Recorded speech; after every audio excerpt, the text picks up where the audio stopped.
Egg ఇప్పి Maggi noodles. Stove మీద కడాయి పెట్టాలి, అందులో ఆయిల్ పోయాలి. ఆయిల్ పోసిన తర్వాత సన్నగా తరిగిన క్యారెట్, ఉల్లిపాయలు, పచ్చిమిరపకాయలు వేసి బాగా కలిపేసుకోవాలి.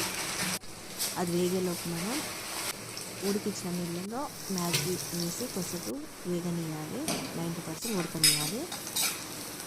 ఉల్లిపాయలు బాగా వేగిన తర్వాత అందులోకి ఉప్పు, కారం వేసిన తర్వాత బాగా కలపాలి. కలిపిన తర్వాత 2 గుడ్లు పగలగొట్టాలి.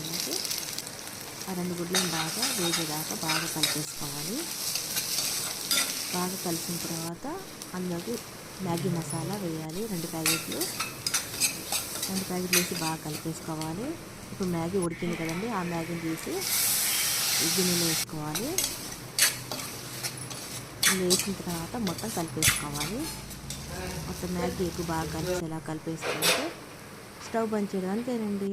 Egg ఈపి Maggi masala